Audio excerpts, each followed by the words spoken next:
Hello and welcome to this video about the Fimi Palm, and really this is my goodbye video to the Fimi Palm because I'm going to get rid of Fimi Palm. Now the Fimi Palm looks suspiciously like a DJI Osmo Pocket 1 or Pocket 2.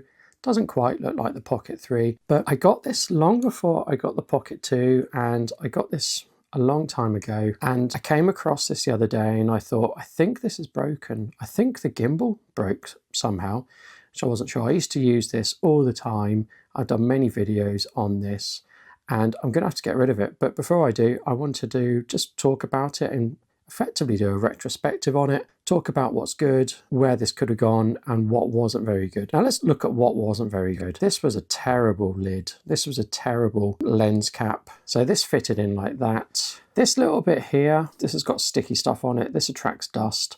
This bit here just effectively holds this in place, but this is a rubbish way to protect the lens. Like most modern cameras, if the lens breaks, that's it. Or if the lens scratches, that's it.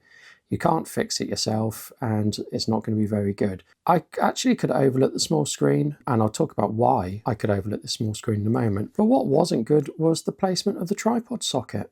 Why is it here? This makes no sense. Really, you want it to be here, and there's enough room for it to be here. It didn't have to be here. It's a terrible place to put it. So it has a couple of microphones. I think there's a microphone here and there's a microphone on the side, and that's it really. Now you could plug in USB-C microphones to the bottom and record over USB-C. You could use like a wired lavalier. Now only a few microphones worked. Most of them didn't work. Most of the USB-C microphones did not work. You had to get very specific ones that worked. And when it worked, this wasn't great at recording audio, but it was obviously better than using the two onboard microphones. Now what was good was this could connect wirelessly to a mobile device. So even though the screen is small, it didn't matter because you could monitor things on your phone. I actually bought a Fimi Palm holder, so you could actually fit your phone in this holder and you could use that as a bigger display because it had its own app. So it worked wirelessly, and at the time, I think the DJI Pocket, you needed to buy an extra adapter to get it to work wirelessly, or maybe that's the Pocket 2. But yeah, it worked with a smartphone. It recorded 4K 30 and it did a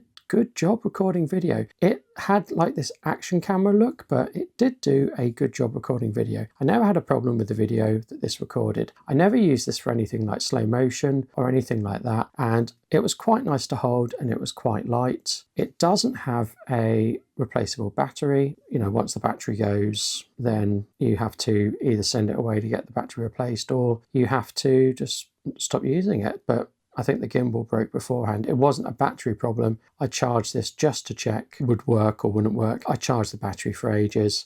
I got the indicator light on, so I know it's not the battery, it's the gimbal itself. You could move the gimbal around, you could double tap to center it and triple tap to turn it facing out and turn it back to selfie view. And overall, this was a good camera. I think this was around £180 when I bought it new, which for a camera this good, I was very pleased to get it. The downsides we've obviously talked about, but other downsides were it didn't have a big ecosystem. There weren't many companies making little accessories for it. It worked with a micro SD card. You can see I've got a 32GB one here. I'm really sad to see it go, but I'm gonna maybe sell it as broken on eBay or just put it in WeWaste and hope that it gets recycled properly.